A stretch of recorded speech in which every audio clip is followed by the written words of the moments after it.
하나, 둘, 셋, 넷.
자, 봅시다.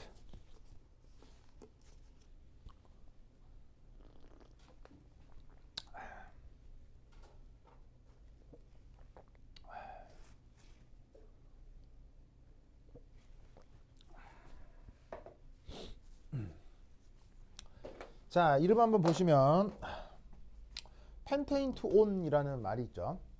이게 어떤 뜻이냐면 펜트, 이거는 탄소가 5개. 그 다음에 여기에 에인 이런 말이죠. 에인, 요거는 단일 결합. 그리고 온 이렇게 되어 있는 거는 키톤을 뜻해요. 그래서 탄소가 5개가 있는데 단일 결합이 있고 키톤이 들어가 있는 걸 펜테인 온 이렇게 표현을 하는 거죠. 그래서 구조를 그리면 어떻게 되느냐? 요렇게 이 녀석을 얘기하는 겁니다. 그래서 탄소가 몇 개 있냐면 1개, 2개, 3개, 4개, 5개. 그래서 탄소 5개가 단일결합, 단일결합, 단일결합, 단일결합, 단일결합. 근데 2번에 그 2번이라는 게 여기를 얘기하는 겁니다. 2번에 온 키톤 작용기가 있는 거. 아시겠죠? 그죠? 요거에 대해 한번 생각을 해보도록 하겠습니다. 자, 이제 여기서 첫 번째 1 H1NMR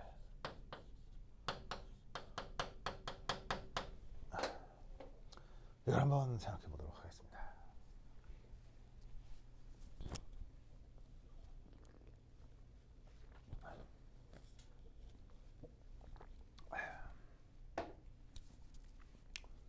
자, NMR이라고 하는 테크닉에 대한 그 원리적인 건 강의를 좀 보십시오. 그렇죠?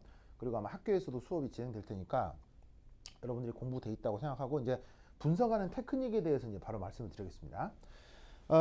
NMR이라고 하는 것의 가장 기본적인 원리는 그 원자 주변의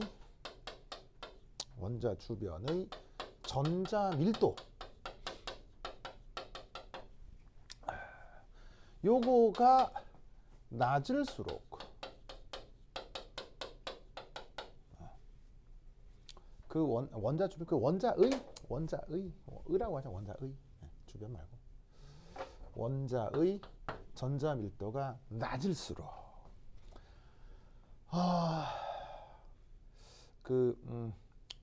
케미컬 포텐셜, 케미컬 포텐셜, 결국 대신 그 화학 캠프, 케미컬 쉬프트,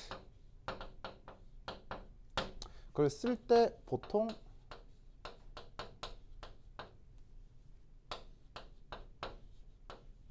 요렇게 씁니다. 그래서 그리스어 알파벳 델타로 쓰는데 이 델타로 표기되는 케미컬 쉬프트, 그래서 이제 이걸 우리말로 번역할 때는 뭐 이렇게 번역하기도 합니다. 화학 이동, 뭐 이렇게 번역하기도 하는데 뭐 아무도 번역 화학이동이라고 안 하고 케미컬 시프트라고 합니다. 그래서 그 케미컬 시프트 보통 델타로 표현하는데 요 값이 작아집니다. 커집니다.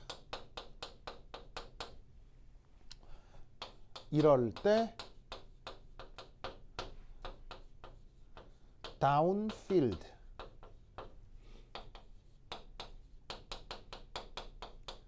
되었다고 표현하죠.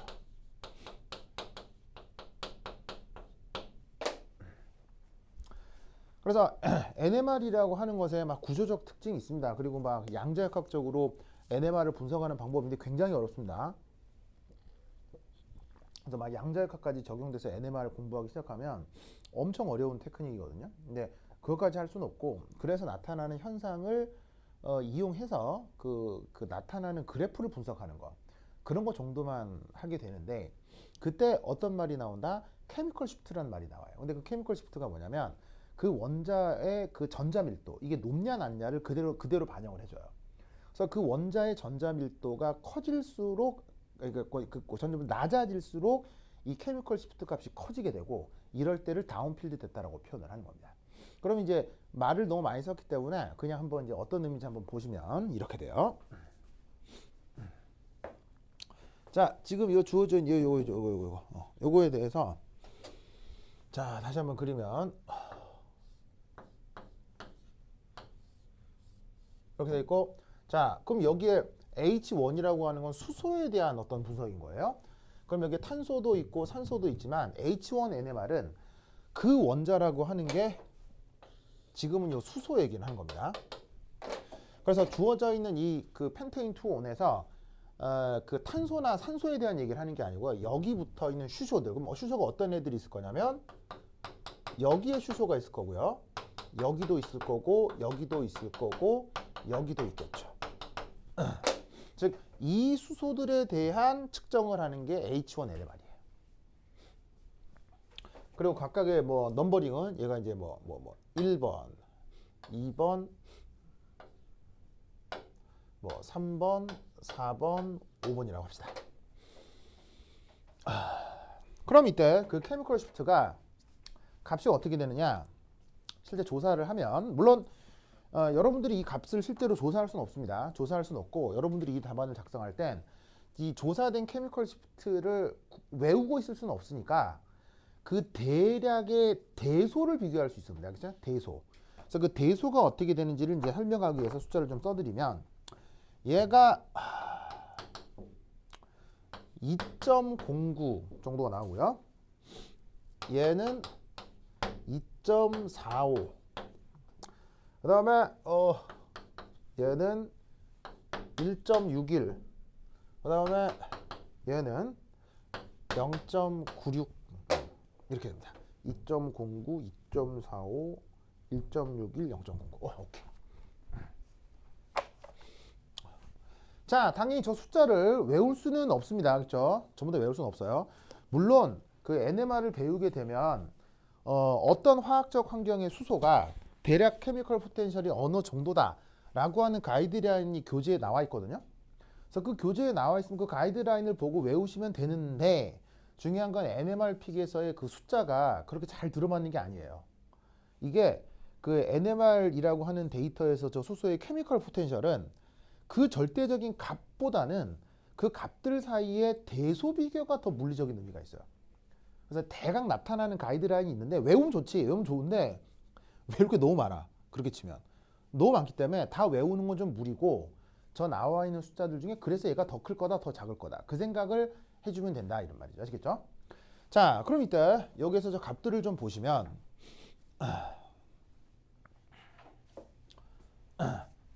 자, 상대적으로 보세요. 좀 작은 값도 있고 좀 큰 값도 나오죠. 여기 이제 표현하는 0.96, 1.61 하는 것들이 지금 아까 얘기했던 케미컬 포텐셜이라는 거예요. 그래서 이 3번 탄소에 붙어 있는 요 수소에 대해 H1NMR을 측정하면 이 수소에 대한 케미컬 포텐셜이 이 값이 나온다는 얘기죠. 무슨 말 알겠죠? 자, 그럼 여기서 이제 어떤 해석들을 해야 되느냐? 요런 해석. 자, 바로 요거 우선 좀 큰 값이 있고 작은 값이 있잖아요. 그럼 여기서 어떤 해석을 할 수 있냐면 상대적으로 값이 작을수록 어떻게 이 수소 주변의 전자밀도가 높고 값이 클수록 수소 주변 전자밀도가 낮다고 생각하시면 돼요. 여기 있는 이 원리에 따라서. 그럼 이때 여기서 어떤 생각을 할 수 있냐면 첫 번째 1 and 3의 수소는 상대적으로 바로 상대적으로 델타 값이 크죠. 누구에 비해서? 4번, 5번에 비해서. 그러면 이걸 어떻게 해석할 수 있느냐? 이렇게 해석할 수 있습니다. 바로 주변에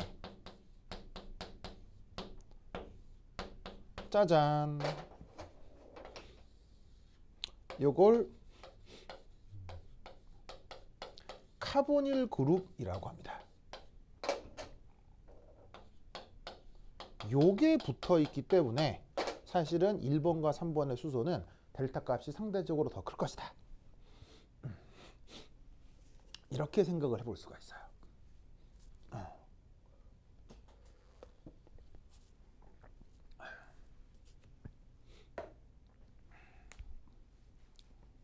무슨 말 알겠죠? 알겠죠? 자, 그러면 저 카보닐 그룹이라고 하는 녀석의 정체가 뭐냐? 얘는 전자를 매우 잘 끌어들이는 녀석입니다. 왜 그러냐? 탄소가 직접 전자를 끌어들인다기보다는 여기 있는 이 산소, 이게 전기 음송도가 아주 커서 그래요.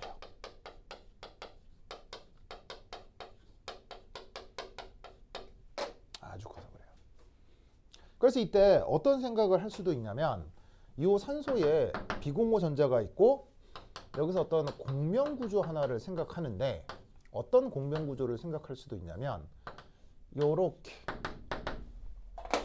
자 여기에 탄소하고 산소 사이에 이중결합을 이루고 있는 파이결합 전자 있죠. 얘가 산소 쪽으로 이동을 하는 거야. 왜 저런 걸 생각하느냐? 산소가 전기음성도가 커서.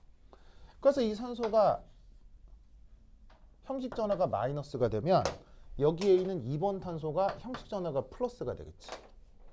저 카보닐 그룹은 항상 저런 공명 구조가 일부 나타날 수 있어요. 그러면 생각해 보세요. 플러스는 전자가 충분한 거예요, 전자가 부족한 거예요? 얘는 플러스니까 기본적으로 전자가 부족하여 어떻게 된다? 주변에서 전자를 끌어들이게 되는 거예요.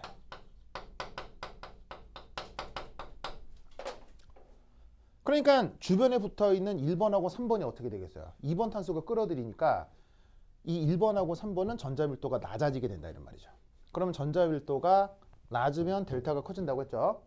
그래서 2번 탄소가 이런 플러스 성격이 있어서 1번, 3번으로부터 전자를 쫙쫙 빼서 오면 1번하고 3번 탄소 주변에 전자 밀도가 낮고 그래서 수소가 영향을 받아 수소의 전자 밀도가 낮아지고 이렇게 다운필드가 되는 거예요. 그래서 저기에는 1번하고 3번 탄소는 4번하고 5번에 비해서 그 다운필드 되는 정도가 크게 나타납니다. 무슨 말 알겠죠? 알겠죠? 그럼 이때 여기서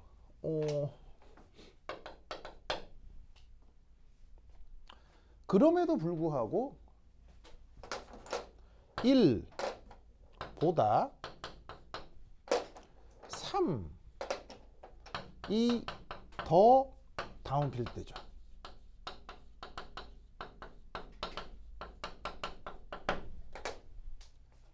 이유는 뭘까요?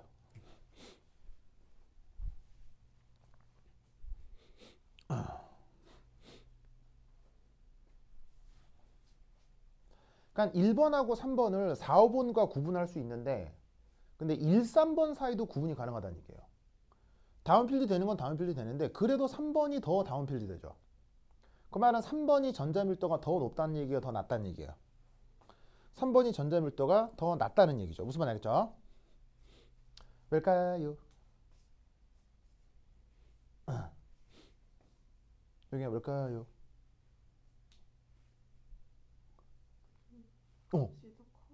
뭐라고요?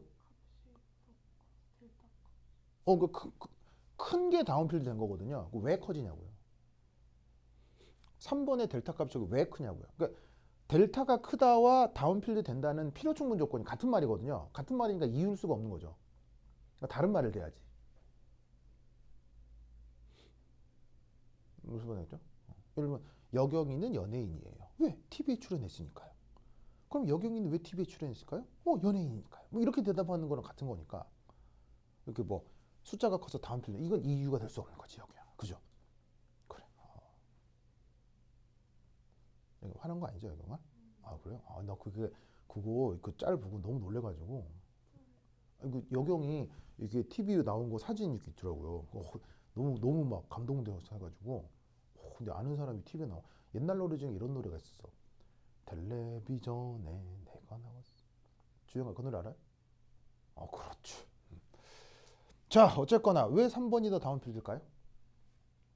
주영 왜? 쉬운데. 승현 왜일까요? 뭐 크게 뭐? 4번 쪽에서도 당겨된다. 정답. 자 무슨 말이냐면 이겁니다. 자, 이 1번 탄소를 생각해 봅시다. 1번 탄소. 자, 탄소. 슈쇼, 슈쇼, 슈쇼, 짠. 이게 지금 1번 탄소 상황이라고요?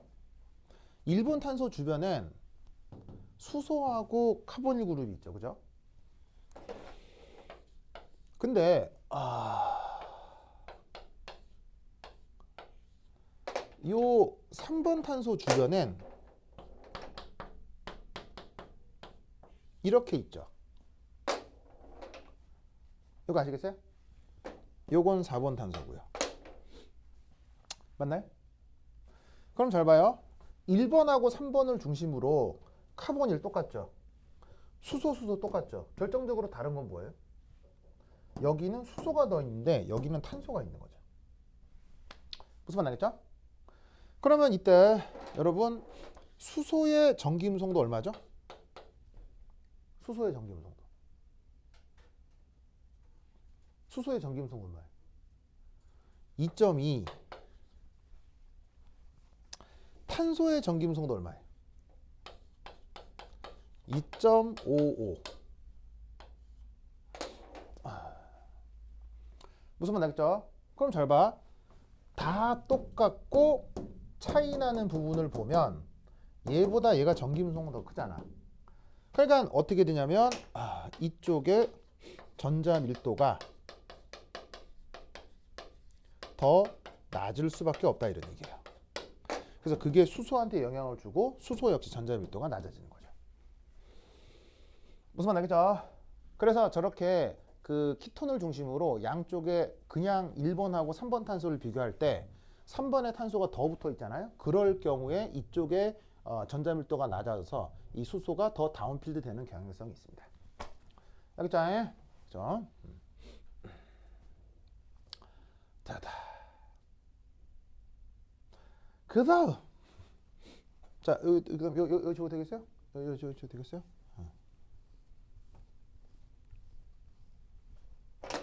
세 번째. 짜잔. 여경아, 얘 이름이? 얘? 얘 이름이? 일산화탄소는 이거고요. 얘 이름이 방금 썼다가 지웠잖아요. 여기 살짝 있네 이렇게. 여기 살짝 있네. 카보닐 그룹. 일산화탄소. 일산화탄소. 자, 카보닐 그룹.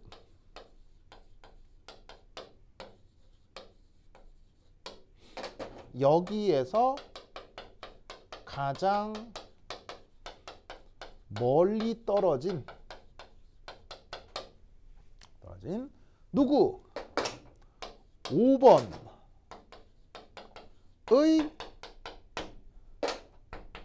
수소가 가장 어필드 된다.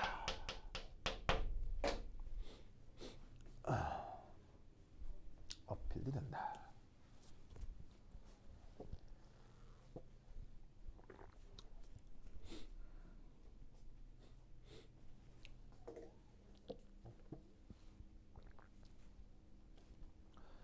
자, 주영아, 저 무슨 말인지 알겠어요? 자, 다운필드가 무슨 말이죠? 다운필드가 델타가 커지는 게 다운필드죠. 그럼 여기에 있는 업필드라는 말은 무슨 말이냐면 델타가 커진다는 얘기 있어요? 델타가 작아진다는 얘기 있어요? 커질 때 다운필드잖아. 그러면 그러니까 커질 때 다운필드니까 다운하고 업을 반대말이라고 생각하면 업필드일 때는 델타가 커진다는 얘기야, 작아진다는 얘기야. 델타가 작아진다는 얘기지. 그리고 보시다시피 델타가 커질 때 전자밀도가 낮은 거니까 델타가 작아지는 거는 상대적으로 전자밀도가 어떻게 된다는 얘기지? 높아진다.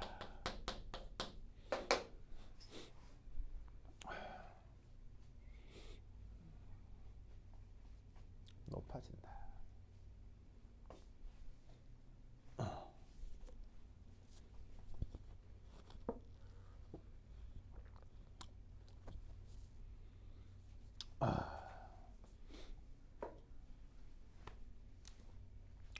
아시겠죠? 그러면 왜 이 5번이 델타가 가장 작고 전자밀도가 제일 높아서 어필드 된다고 표현하느냐? 바로 여기서 제일 멀리 떨어져 있어서 그래요. 이 녀석이 무슨 역할을 한다고 그랬어요? 전자를 끌어들이는 녀석이라고 했죠? 전자를 끌어들이는 녀석으로부터 가장 멀리 있으니까 가장 영향을 덜 받는다는 얘기예요. 무슨 말 알겠죠? 그래서 이 녀석의 뭐냐면 델타가 가장 작은 값으로 나타난다. 요걸 이렇게 분석해서 쓸 수 있으면 된다 이런 말이지. 됐죠? 됐죠? 오케이, 됐다. 자, 그 다음 또 뭘 해야 되느냐? 바로 이겁니다. 뭘 또 해볼까? 여기 줄게요. 해줄게요. 해준다잉? 또 해준다잉?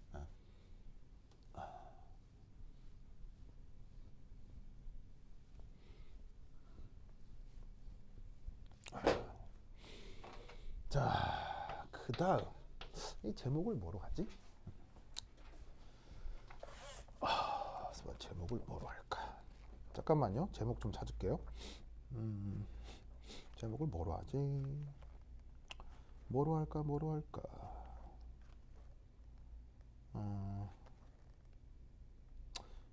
그래, 그래, 이렇게 보자. 스핀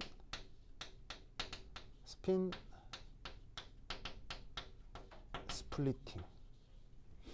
스핀 스플리팅.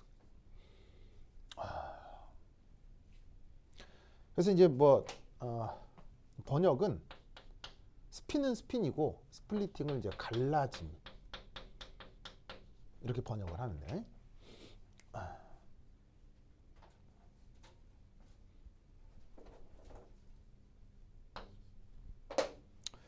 자, 이게 요 H1 NMR에서는 각 수소의 픽이 인접 탄소의 수소의 개수에 따라 여러 갈래로 나뉘게 됩니다. 갈래로 나뉩니다.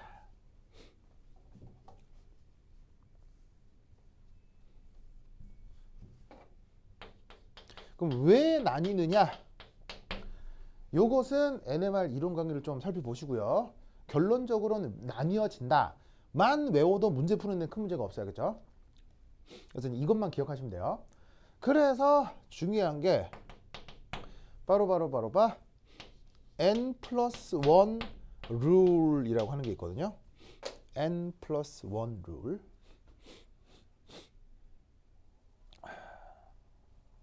그래서 이 녀석은 뭐냐면 n 플러스 1 룰은 인접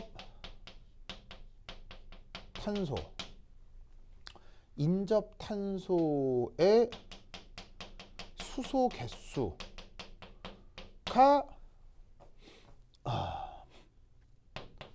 한 개면 더블렛, 이걸 우리말로 이중선, 두 개면 트리플렛, 삼중선, 세 개면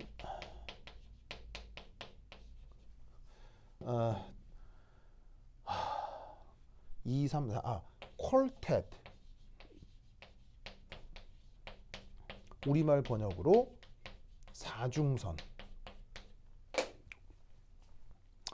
요런 식의 현상이 나타납니다. 그럼 왜 저런 현상이 나타나는지는 그 이론 강의를 좀 보시고요. 자, 그럼 이것으로부터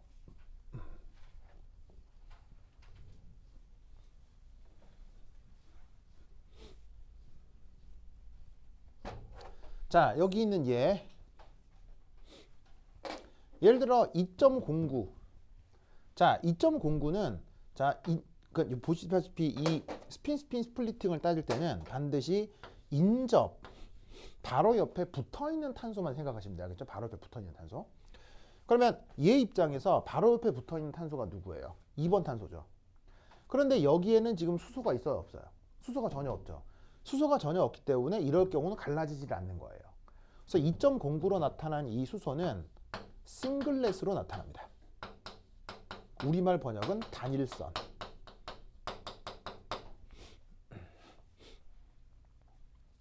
자, 근데 2.45는 어떻게 되냐면 주변 인접한 탄소가 누구냐?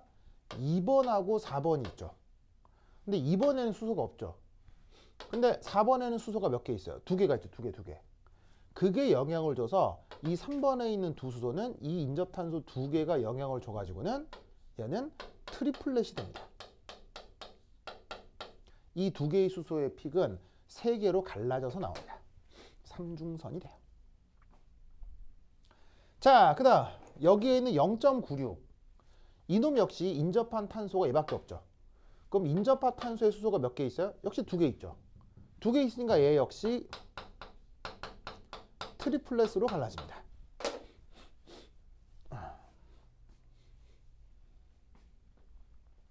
자, 근데 이때 관건은 요 놈인데, 자, 저 4번 탄소에 붙어있는 수소는 1.61에서 나타나지만 그 픽이 하나로 나타나는 게 아니고요. 자글자글 갈라져서 나와요. 자글자글 어떻게 갈라져서 나오느냐? 잘 봅시다. 얘를 중심으로 3번에도 5번에도 탄소가 다 있죠. 그럼 3번에는 수소가 몇 개가 있어요? 2개가 있죠. 그럼 그 덕에 얘는 몇 중선으로 나타난다는 얘기예요. 이 덕에 3중선으로 나타나는 거고요. 무슨 말 알겠죠?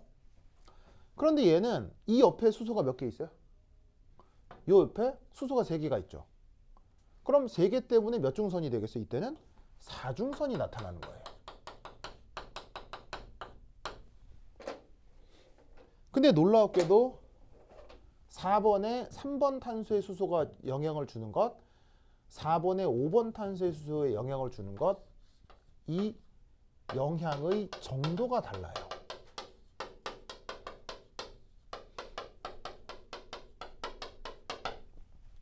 그러면 어떻게 되느냐?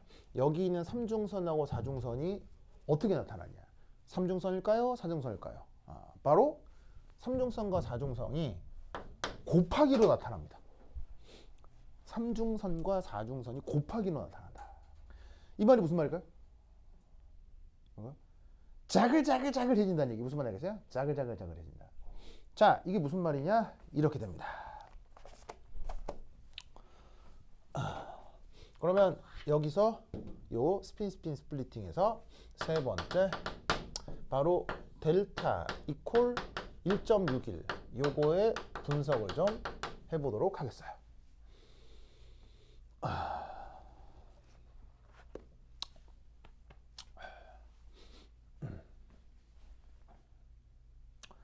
하나, 둘, 셋, 넷, 다, 여, 일곱, 여덟. 자, 원래 얘가 여기 이 값, 여기가 1.61이라고 합시다. 그럼 1.61에 나타나는 두 수소의 그 픽 강도가 실제로 이제 이렇게 나타나는 거란 말이에요. 무슨 말 알겠죠? 그죠? 자, 근데 이때 얘가 이제 어떻게 되느냐? 그러니까 이 델타 1.61 이 녀석은 바로 저기에 있는 4번 수소의 경우를 얘기하는 거죠. 거기에 이렇게 됩니다. 3번 수소가 영향을 줘요. 그러면 얘가 경향성이 어떻게 바뀌냐면 이렇게 바뀝니다. 요 1.61을 중심으로 얘가 예를 들어 2합 아니 너무 커졌다. 예를 들어서 얘가 2합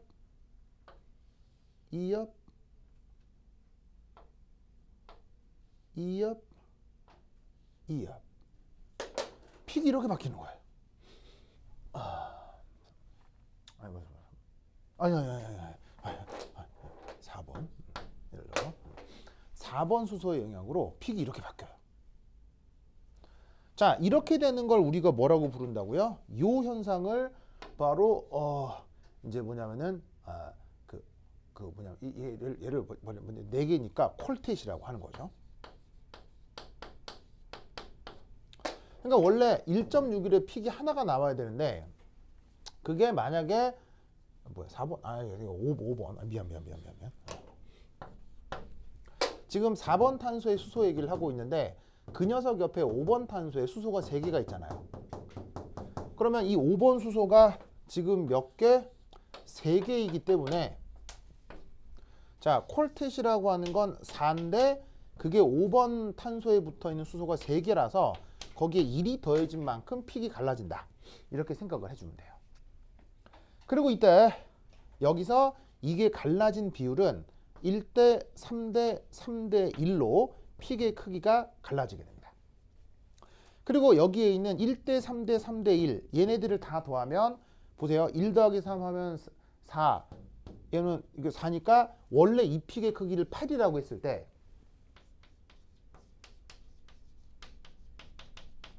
그 녀석이 5번 수소의 3개의 수소의 영향을 받으면 그 크기가 1대 3대 3대 1로 갈라지게 돼 있어요. 무슨 말인지 알겠죠? 그러니까 여기 있는 이 픽들의 전체 크기하고 이 원래 픽의 크기가 같은 거예요. 이때 여기서부터 여기, 여기서부터 여기, 여기서부터 여기 이 폭이 똑같습니다. 무슨 말 알겠죠? 이거 밑에다 그릴까?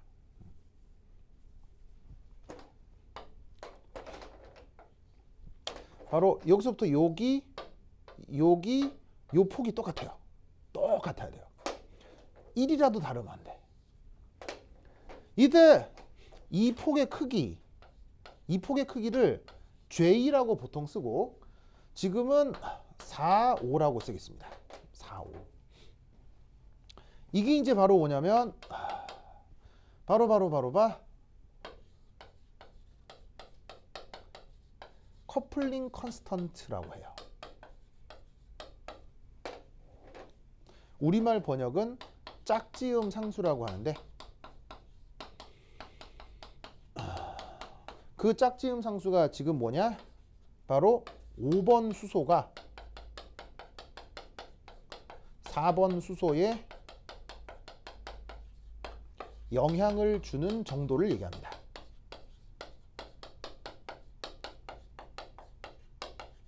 그걸 또 이제 뭐 측정할 수도 있는데 지금 뭐 수치를 알 수가 없기 때문에 어떤 값으로 주어지겠죠.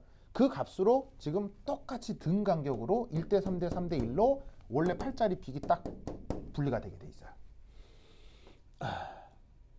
됐죠? 됐죠? 그런데 이때 여기에서 어떤 일이 벌어지느냐? 이걸로 끝나는 게 아니라 이 1.61은 누구도 영향을 줘요. 이 녀석도 영향을 주죠. 그러면 어떤 일이 벌어지느냐? 자, 우선 여기까지 빨리 적으세요. 적으세요.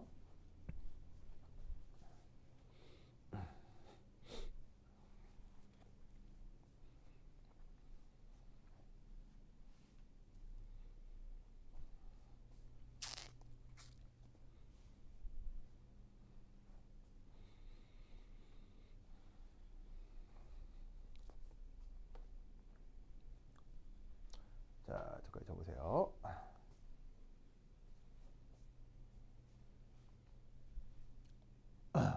적었죠? 적었죠? 뭐, 여기다 적었어요? 좋아. 잘 들리겠지? 자, 저 상태에서 이제 이 밑에 뭘 적어야 돼가지고 이걸 지워야 돼서 내가 지금 적으라 한 거예요. 여기 이제 지워 되겠죠, 이제? 줄게요. 네. 자, 그래서 여기서부터 요 폭의 크기가 이게 여기 완전 똑같다고 했어요. 그게 이제 커플링 컨스턴트 4번, 5번이라고 하겠습니다. 자, 근데 여기에 또 어떻게 된다? 3번 수소가 또 영향을 주기 시작하는 거예요.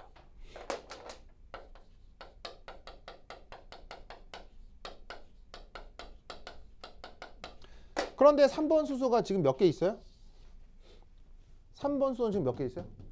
2개 있죠. 2개 있잖아. 2개. 그럼 아까 뭐라고 그랬어? 1개면 더블렛, 2개면 트리플렛, 3개면 콜텟이라고 했지. 그러면 3번에 2개의 수소가 각 픽에 영향을 또 주는 거예요. 각 픽에 영향을 또서 각 픽이 어떻게? 각 픽이 뭐로 만들어진다? 트리플렛으로 만들어지는 거예요. 그럼 어떻게 되느냐? 요 1.61이라고 하는 요 기준선, 요 기준선에서 자 여기 요 기준선을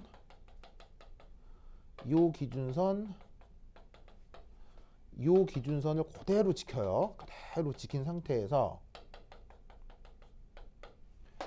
이 각각이 어떻게 바뀐다? 이 각각이 다시 여기에서 보시다시피 2옆, 예를 들면은 2옆 2옆 2옆 2옆 2옆 2옆 2옆 2옆 2옆 그 다음 2옆 2옆 2옆. 이게 조그맣게 그릴 수밖에 없네요. 지금 이렇게 다 바뀝니다. 보이시죠? 이렇게 바뀌어요. 그래서 어떻게 하냐면 하나하나 각각이 트리플렛으로 바뀌어요. 이렇게 됩니다. 그리고 이따 여기에 있는 요 조그만 간격들 있죠. 요 간격들이 다 똑같게 갈라지게 돼 있어요. 이걸 뭐라고 부르냐면 이때는 J43이라고 생각해 주면 되겠죠. 이게 바로 뭐냐면 4번 탄소 수소와 3번 탄소 수소의 커플링 컨스턴트라고 생각할 수 있겠죠. 각각이 쪼개지는 정도 있죠. 쪼개지는 정도가 이렇게 같고 이렇게 같다는 얘기예요. 무슨 말 알겠죠? 그래서 이렇게 서로 다른 수소가 영향을 줄 경우에는 각 픽이 여러 번 갈라지게 되는 거예요. 아시겠죠? 그리고 이때 크기는 또 어떻게 되느냐? 놀라웠게도 각각의 크기에 대해서 얘가 1대 2대 1로 딱 쪼개져요. 그래서 1대 2대 1로 쪼개지기 때문에 원래 픽의 크기를 4라고 하면 이 픽의 크기를 4라고 했을 때 그게 또 정확하게 1대 2대 1로 딱 갈라집니다. 무슨 말 알겠죠? 즉 아까는 원래 픽을 8이라고 했을 때 1대 3대 3대 1로 갈라진다면 각각의 픽의 크기를 또 4로 비례상수를 새로 잡으면 얘는 또 1대 2대 1로 다 갈라집니다. 얘도 1대1대 1, 1대2대 1, 1대2대 1 전부 다 마찬가지예요. 알겠죠? 이렇게 갈라지는 걸 스핀 커플리팅이라고 합니다. 그렇다면 이때 이 픽들이 지금 아주 이상적인 경우 이렇게 촘촘촘촘촘 갈라지게 되겠지만 지금 제가 설명을 하기 위해 처음에 이 픽이 갈라지는 간격을 넓게 잡았잖아요. 근데 이게 상황에 따라서는 얘하고 얘가 아주 가까이, 얘하고 얘가 아주 가까이 있을 수도 있어요. 그럼 어떻게 했냐면 얘가 원래부터 가까이 있으면 이 노란색으로 갈라진 픽들이 전부 다 뭉개져서 나타날 수도 있어요. 뭉개져서 결과적으로 이게 막 두루뭉실 막 이렇게 나타날 수도 있어요. 실제로 아시겠죠? 그래서 어떻게 되냐면 J45와 J43이 비슷할 경우 아주 컴플렉스 복잡한 그때 이제 어떤 말을 쓰냐면 멀티플랫이라는 말을 써요. 그래서 픽이 예쁘게 구분되는 게 아니고요. 뭉개져 가지고는 막 자작하게 해고 분석하기 어려울 정도로 막 픽이 섞이게 돼요. 알겠죠? 그럴 경우 저 픽을 분석하는 수학적인 테크닉이 있거든요. 그래서 이제 수학적으로 쟤를 분석하는 방법이 있습니다만 사실은 뭐 초보 입장에서는 쉽지가 않죠. 그리고 이때 또 만약에 이제 실험 장비가 또 좋으면 저 픽들이 또 짜글짜글 저렇게 막 섞이는 게 아니라 또 좋은 실험 장비로 실험을 하면 저 픽들을 다 분리해서도 볼 수도 있어요. 그래서 실험을 하는 장비의 차이, 그 다음에 분석하는 테크닉 등등등에 의해서 구분할 수 있으나 보통의 결과는 쟤네들이 뭉개져 가지고는 구분할 수 없이 복잡한 픽으로 나타나는 거예요. 그래서 지금 저 2펜테논 같은 경우는 여기에 있는 1번, 3번, 5번은 꽤 단순한 싱글렛, 트리플렛 이렇게 나타날 수 있지만 4번 같은 경우는 3중선하고 4중선이 섞여가지고는 뭐로 나타난다? 아주 복잡한 다중선으로 나타날 가능성이 상당히 높습니다. 무슨 말 알겠죠? 알겠죠? 이 논리를 기억해 두시기 바래요. 그래서 지금 저기 있는 투펜타논은 이렇게 분석을 해주시면 되겠습니다. 되다.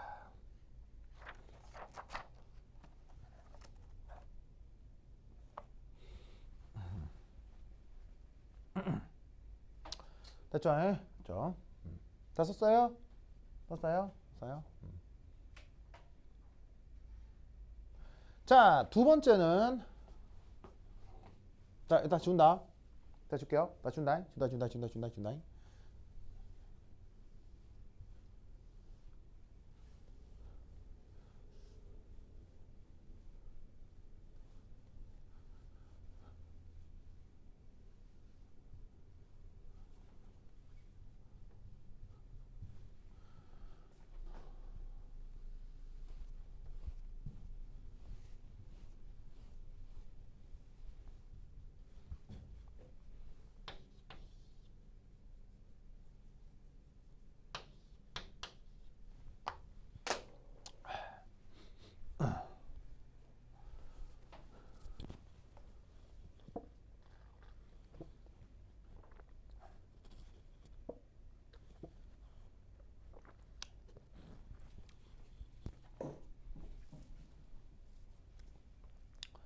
자, 여기서 알 수 있는 또 재미있는 사실은 이 NMR은 양성자 혹은 중성자가 홀수계 다시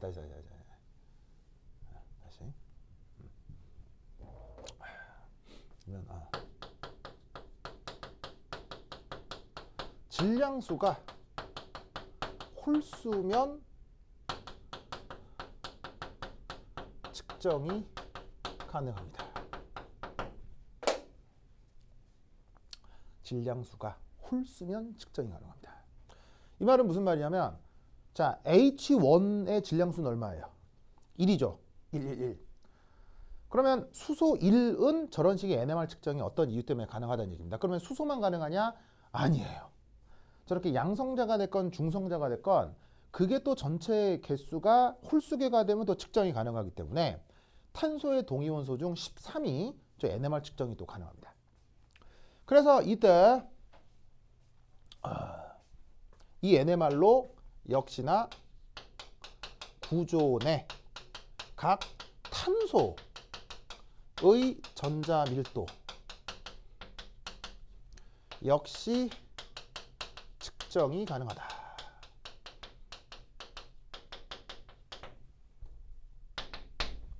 그래서 그게 결국 어떻게 나타나냐? 이렇게 나타납니다. 바로 20. 자, 지금은 탄소에 대한 거예요. 약간 수소에 대한 전자밀도와 케미컬 시프트를 구했는데 지금은 탄소에 대한 겁니다. 탄소에 대한 게 얼마냐면 24.8, 얘가 207.1, 그 다음 45.5, 16.4, 13.5 이렇게 됩니다.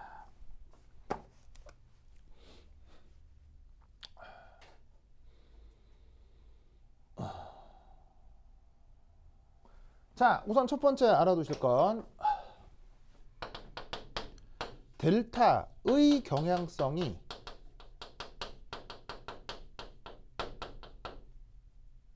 H1NMR과 비슷합니다. 값이 비슷하다는 게 아니고요. 경향성이 비슷합니다. 무슨 말이냐면 전자밀도가 낮을수록 다운필드 되고 전자밀도 높을수록 업필드 되는 게 똑같다는 얘기입니다. 이 말은 무슨 말이냐면 주어져 있는 델타 값 중에 제일 큰 값이 누구예요? 이 제일 크죠. 이 제일 크죠. 제일 크죠. 그럼 이 말이 무슨 말이냐면 얘가 더 모스트 다운필드 그럼 더 모스트 다운필드 이유가 뭐겠어요? 얘가 전자밀도 가장 높다는 얘기예요, 가장 낮다는 얘기예요? 지금 여기서는 가장 낮다는 얘기겠지. 이유는 금방 알겠죠? 산소 있으니까요. 그래서 그 값이 무려 207 정도로 나타납니다. 그래서 이 녀석은 비슷하고 하지만 델타 값의 차이가 아주 크게 나타납니다. 아까 수소는 누군 1이고 누군 2였잖아요. 근데 탄소는 누군 10이고 누군 200이고 막 이런 거예요. 무슨 말 알겠죠? 그러면 이게 왜 중요하냐면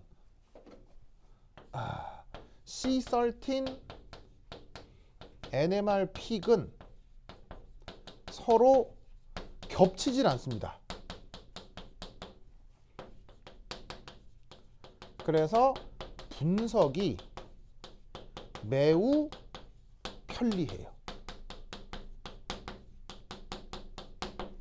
물론 아까 커플링 얘기였지만 수소 NMR에서는 막 겹쳐가지고 막 픽이 뭉개진다고 했죠. 그러니까 뭐냐면 이렇게 따로 분리되면 조금해도 분석이 가능한데 만약에 요 위치하고 요 위치가 만약에 아주 가까우면 요 꼬다리하고 요 꼬다리가 합쳐졌을 경우에 그 합쳐진 게 얘 때문인지 분석할 방법이 상당히 까다로워진다는 얘기예요. 근데 얘네들은 원래부터가 띄엄이에요. 띄엄 떨어져 있기 때문에 서로 겹칠 일이 거의 없어요. 그럼 겹칠 일이 없다는 얘기는 그 픽이 그냥 그 픽이 그냥 그 탄소라는 얘기예요. 무슨 말 알겠죠? 그래서 탄소 NMR도 항상 같이 측정을 해줍니다. 그리고 재밌는 건 바로 C13NMR은 스핀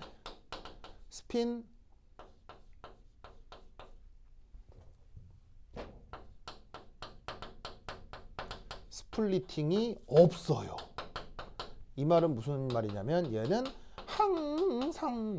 항상 싱글렛이라는 얘기예요.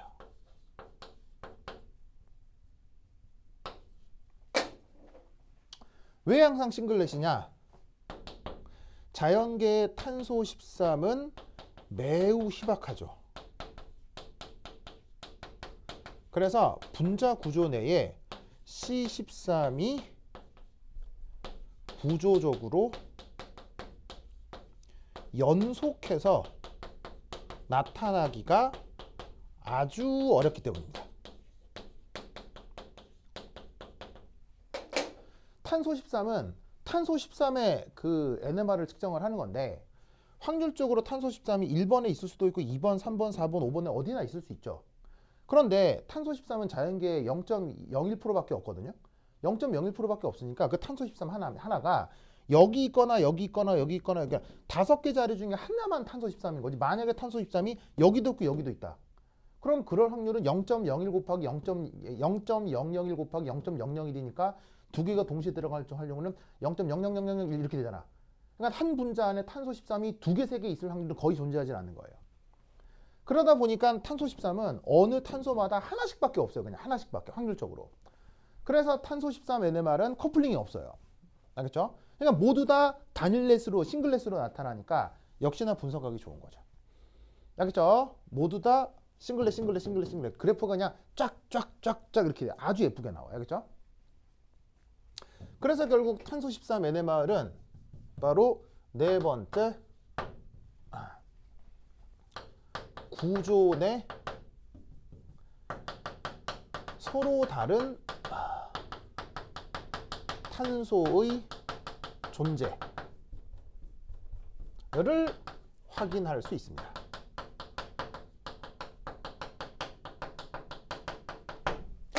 지금은 이해를 돕기 위해 구조를 쓰고 NMR 픽을 얘기하고 있지만 그게 아니라 원래 이 분자 구조를 모른다고 칩시다. 모른다고 칠 때 이 2펜타노는 탄소 13 NMR을 찍으면 픽이 몇 가지가 나온다는 얘기예요. 한 가지, 두 가지, 하나, 둘, 셋, 넷, 5가지 픽이 순차적으로 나온다는 얘기예요. 무슨 말 알겠어요? 그럼 픽상에서 하나, 둘, 셋, 넷, 5가지가 순차적으로 나온다는 얘기는 펜테인툰, 펜타논에서 나올 수 있는 모든 탄소가 화학적으로 다르구나를 확인할 수 있다는 얘기예요. 그러면 이 루이스 구조상에서도 지금 구조가 비대칭적이기 때문에 예를 들면 2번 탄소, 4번 탄소 같을 수가 없죠. 1번 탄소, 5번 탄소도 같을 수가 없고 3번 탄소도 당연히 같지가 않은 거죠. 그러니까 1, 2, 3, 4, 5번 탄소가 모두 기하학적으로 비대칭임을 이 픽의 개수로부터 확인할 수가 있는 거예요. 알겠죠? 그래서 이렇게 분석을 할 수 있으면 되겠습니다. 오케이, 됐다. 자, 적으시고요.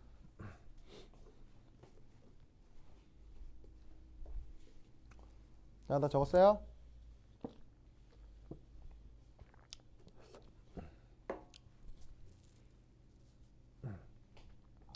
됐죠? 자, 그거다.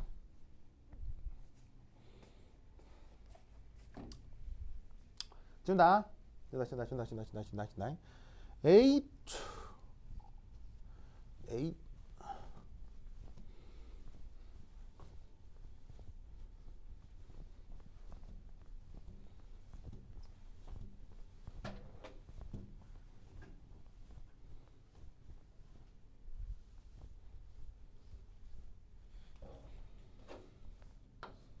자, 두 번째는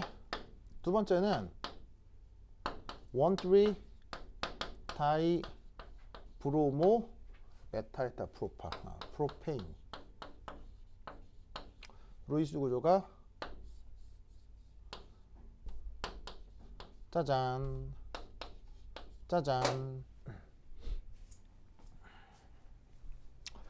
저놈이네요.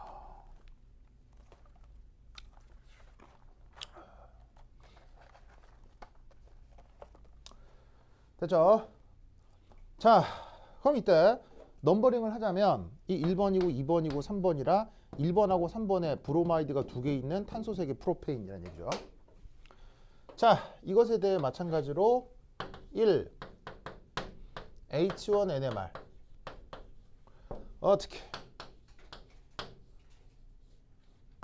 이렇게 된 다음 자, H1NMR은 어느 원소에 대한 측정이에요?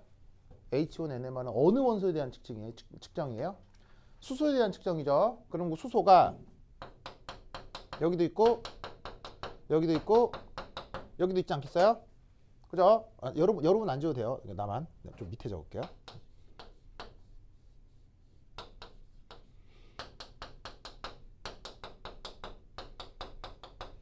이들일 거 아니에요? 그럼 이때 여기서 H1NMR의 쉬프트가 어떻게 나타나느냐? 이렇게 나타납니다. 자, 숫자를 외울 필요는 없어요. 숫자 나도 다 못해. 나도 찾은 거야겠죠? 찾은 거기 때문에 숫자를 외우는 게 아니고 경향성을 외우는 거야. 경향성과 기하학적 특징을 해석하는 거야. 그죠? 숫자는 나도 다 못해요. 자, 이때 요 녀석 델타가 얼마로 나타나냐면 3.30으로 나타납니다. 그 다음에 얘는 얼마로 나타나냐면 2.29로 나타납니다. 아시겠죠? 이때 재밌는 건 여기에 있는 요 수소의 델타 값은 얼마로 나타날까요? 지금 쓰는 건 전부 다 델타입니다. 케미컬 시프트. 알겠죠? H1NMR에서 요 녀석의 델타는 얼마로 나타날까요? 여기가 얼마일까요? 3.30으로 이놈이랑 똑같이 나타납니다. 왜 이놈이랑 똑같이 나타나느냐? 우선 중요한 거 기하학적으로 동등할 경우 델타가 같죠. 이걸 기억해 두시기 바랍니다. 무슨 말이냐면 그래서 얘를 이런 식으로 휙 하고 회전대칭 이동을 하면 휙 이렇게 바꾸면 얘를 이리 보내고 얘를 이리 보낼 수 있잖아요. 그럼 이 수소하고 이 수소를 기하학적으로 구분할 수 있어요? 구분이 안 돼요? 구분이 안 되죠. 그럴 경우는 이 델타 값도 똑같이 비슷한 게 아니라 exactly the same 완벽하게 같게 나와요. 무슨 말 알겠죠? 자, 그리고 이따 2.29하고 3.0 중에 어디가 더 다운필드 된 거예요? 어디가 다운필드예요? 이쪽이 더 다운필드죠?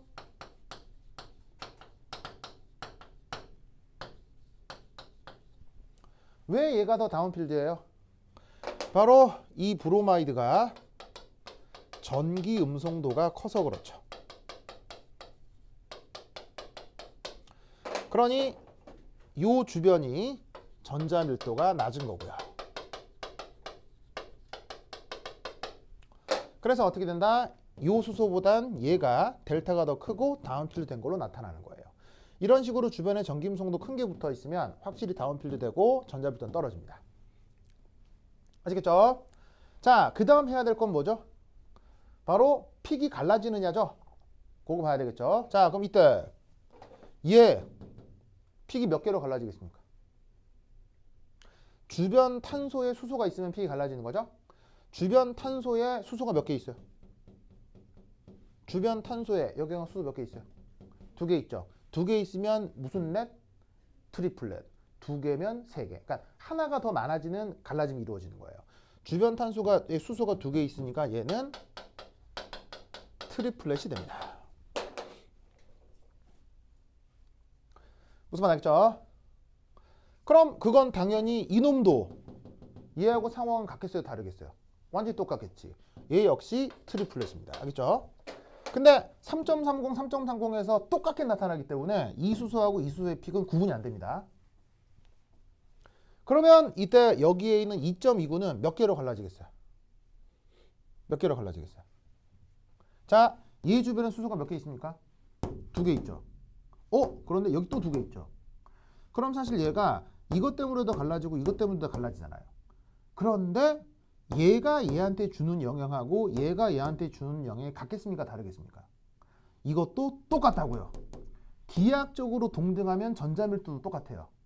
그래서 얘가 얘한테 주는 경향성, 얘가 얘한테 주는 경향성이 똑같습니다. 그러면 결국 얘는 주변에 수소가 몇 개 있는 거랑 마찬가지입니까? 주변에 수소가 하나, 둘, 셋, 4개 있는 거랑 마찬가지가 되는 거예요. 그럼 주변에 수소가 4개면 무슨 태수로 나타나겠어요? 오중선으로 나타나는 거예요. 알겠죠? 그래서 얘는 뭐로 나타난다? 영어 표현으로는 이걸 퀸텟이라고 하는데 자주 나오는 표현은 아니에요. 퀸텟이라고 하고 그러니까 우리말 번역은 오중선 이렇게 얘기를 해주면 되겠죠. 5개로 픽이 갈라져요.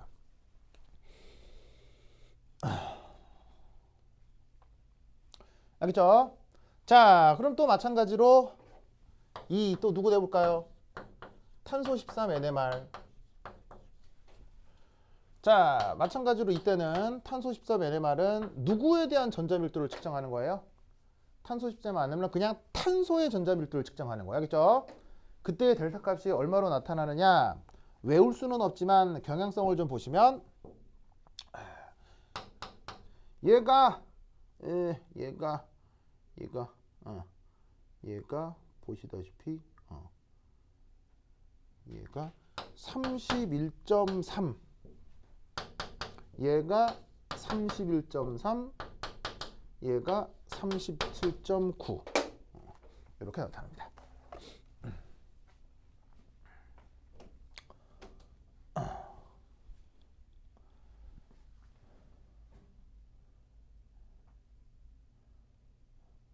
자, 이때 여기서 중요한 거 탄소 13은 항상 무슨 렛? 싱글렛이라고 했죠. 그럼 이 말은 이탄소하고 이탄소하고 기하학적으로 어떻게 된다고 했어요? 기하학적으로 똑같잖아요. 그러니까 어떻게 된다? 여기서는 두 종류 싱글렛만 나타나는 거죠.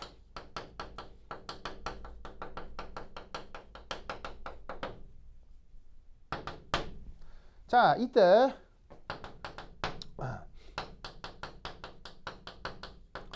전자 밀도가 항상 정성적으로 잘 설명되지는 않습니다.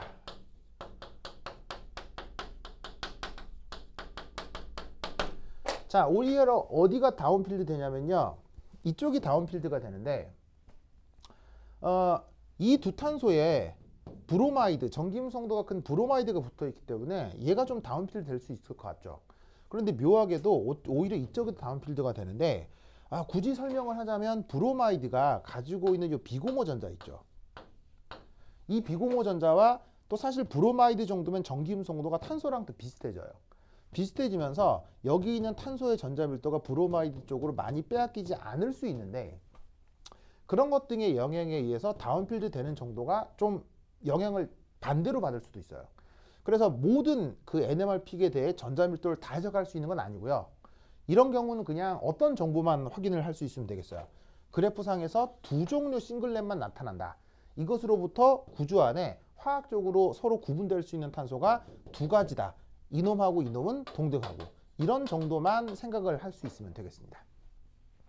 알겠죠? 이렇게 이제 할로젠이지만 여기 비공호 전자가 또 사실은 전자를 제공하는 효과도 일부 있을 수 있는데 그게 이럴 때 저렇고 아니고 막 이런 독특한 현상이 나타날 수 있어서 완벽하게 정성적 해석은 할 수는 없습니다.